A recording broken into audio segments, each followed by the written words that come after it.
When I went into marketing, it was in '07. I didn't know anything.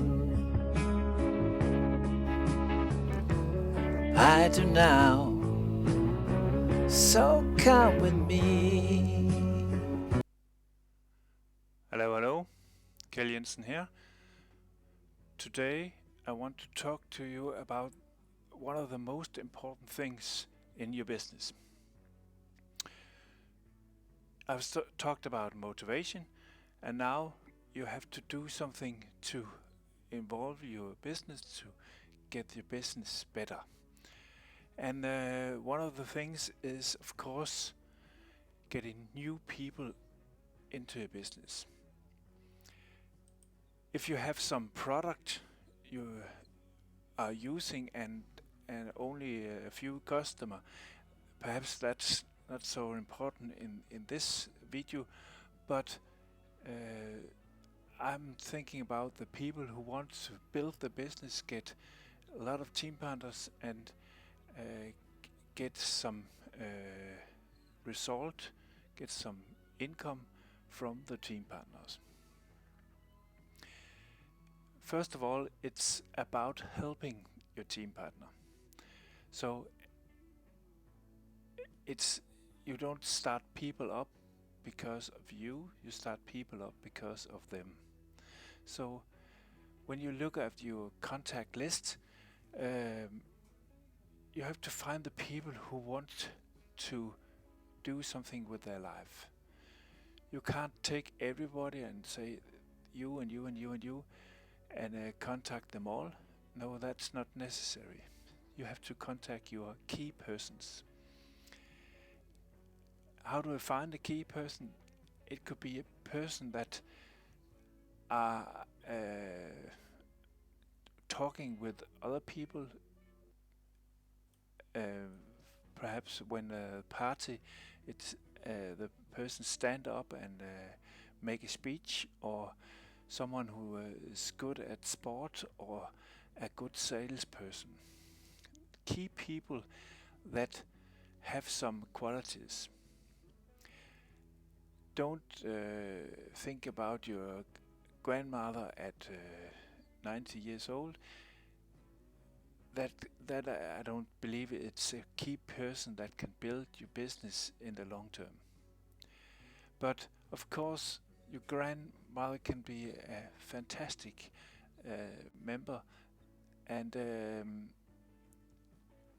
the difference between the grandmother and perhaps a business partner that have his own store,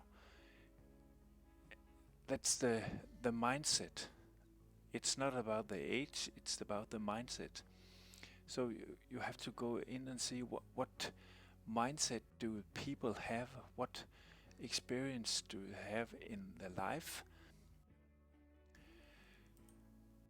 Okay, let's say you find 20 people in your contact group that can describe that possibilities. Then you make an inquiry and you take an action, you contact them. And the first thing is important, that you don't contact them to sell your business. You contact them to make them come to a presentation. So that's your main subject.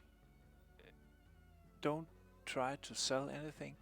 Start with some small talk, because the better you know the person, the better the situation will be. If you have influence on the people, for example, that you are the trainer of the volleyball team, then you have some influence from over the person, and the result can be a little better. That's also the trick when we're talking about attraction marketing. Um, I will not talk about that today, but in a later video. But attraction marketing is actually where you have influence on people, and the big difference is that you have influence on many people. But let's start with your own group, your own contact, and you have some with some influence over perhaps, and that could also be a way to look on the key people. But when you talk to them, it's important that you have talked to your sponsor and find a time, 2 or 3 spot in the coming week, and make an appointment in one of those days. So that's the main job, to get this presentation, so the sponsor can. So you can say to your friend, I am just started, but I have a good friend that can tell all about it, and I want to give you the best possibilities to know about this business. If I tell it to you, then I will probably say something wrong, and I won't give you wrong information. So that's why you need to come to this presentation. It's really important. He's really busy. So if you don't can come, please don't say yes, because if you say yes and run away, there will perhaps go several weeks before we can set up a new meeting. Some of the people will say, I won't go to a presentation if I don't have any information in advance. And I will recommend that you talk with that problem with your sponsor, so he can tell you what to say exactly in your firm. Let's say you talk about with Nils and say to Nils, I understand that you want to have some more information, but as I said, I will give you the best presentation, and but I can tell you that you don't want to start with this without getting the information. You can always say no. That's important. It's voluntary, and of course you can earn some money, and you can perhaps come out traveling as well, and put in some positive words without telling anything exactly what firm you are talking about, or no, I mean with no names, because if you say the name of the firm, the person will Google it and find something by their own, and then they get a half presentation or a wrong presentation. You won't have that, of course, because then you can have a no before they came to a presentation at all. So if you want people to have when they have said yes to the presentation, and you really want them to come, but you are afraid that they run away in the last minute, then you said to them exactly that your sponsor is busy, and it's important that he will show up, because you only want to work with serious people. That's important to say that, because then you are sure that the person's yes is also a yes he believe in, or she believe in. Okay. The day before the presentation, you send a SMS or messenger, or you can call the person as well, but sending a SMS is okay, and say you are ready and your sponsor is ready, and you're looking forward to the meeting tomorrow at what time it is. Write down the time so there's no misunderstanding about the time and place. And when you come, when he or she come to the presentation, it's nearly up to you, the sponsor, to tell the presentation for you. As a new person, you don't need to tell what you know. Of course, you have had a presentation or two or three, but don't start the presentation or don't involve in the presentation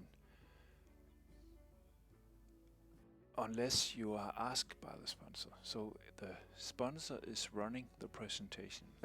Sponsor with good experience can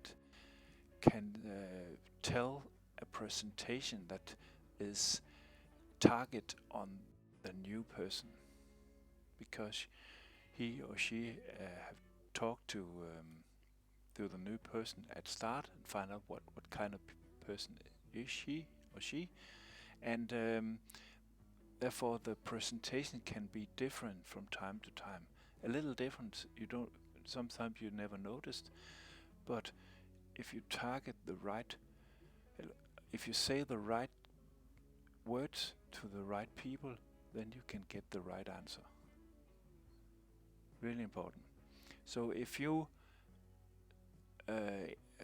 drop in and tell a story about what you did and whatever, don't do that in the presentation.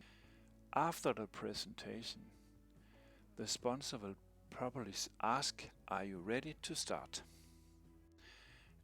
And when that question comes, don't ever say something just after that. The next 10 seconds, don't say anything. The person is thinking, do I want to start, or do I don't want to start? But exactly at that moment, the person is thinking. So if you say anything at all, you can talk down a person and get a no. So don't say anything at that moment. That's important. If the person said, I want to think about it, then we are in the follow-up stage, but sometimes you can get behind and find out what are the person thinking about. Why do he or she need a day or two to think about it? Of course, you make an appointment to talk with Nils. Don't make an appointment 3 weeks later. That's too late. 1 or 2 days is okay. The more days that will go, the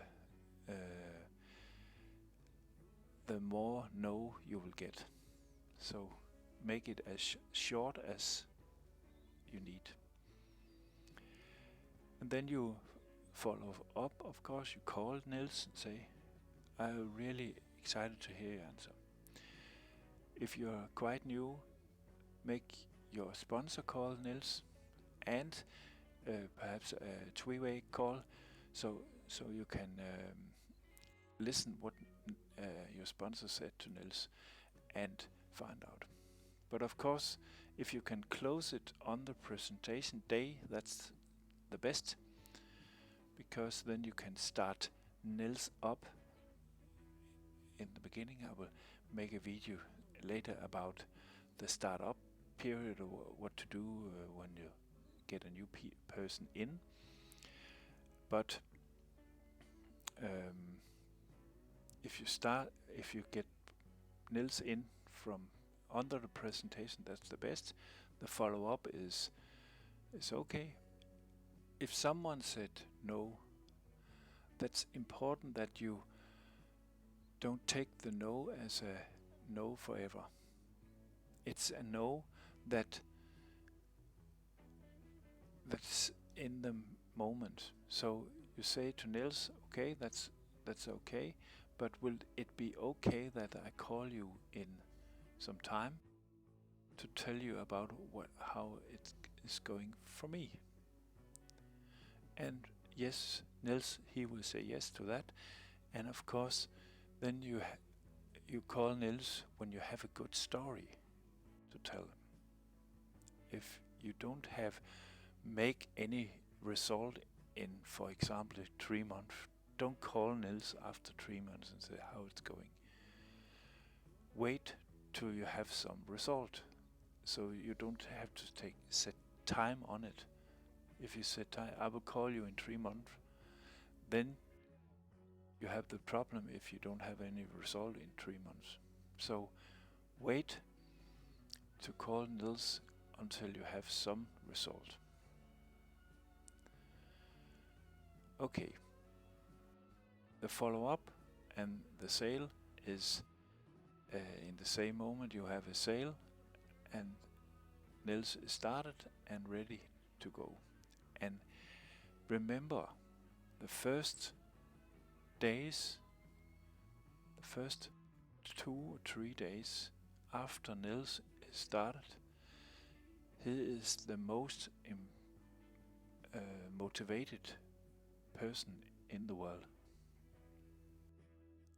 So remember that when he have said yes, you have to have all your effort, all your time you can to help Nils building his business. He's top motivated.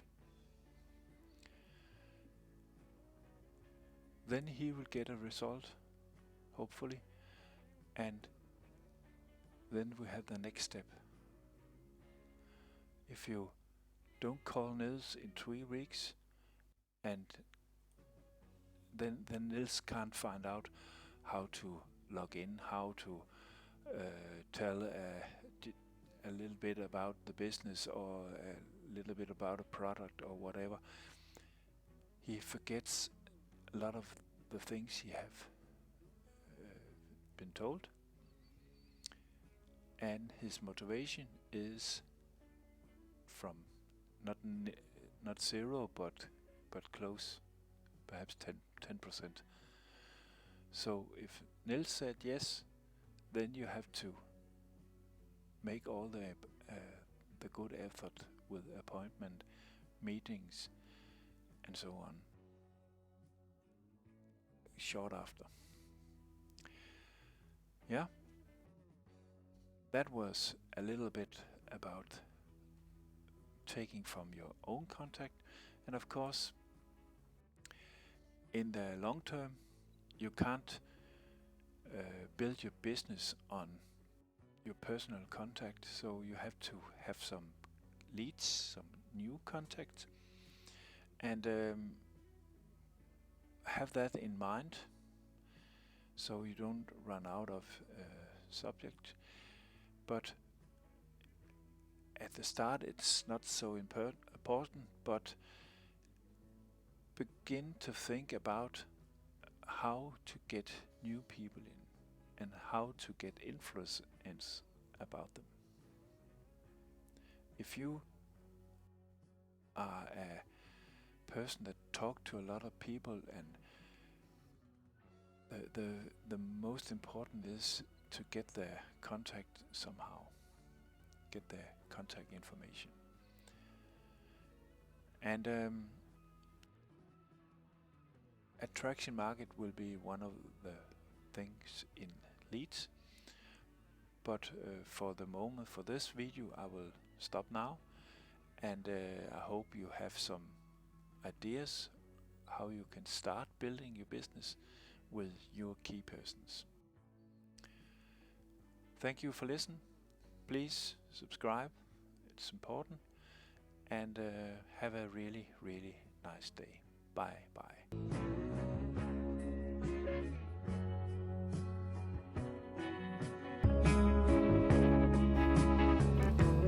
I do now, so come with me.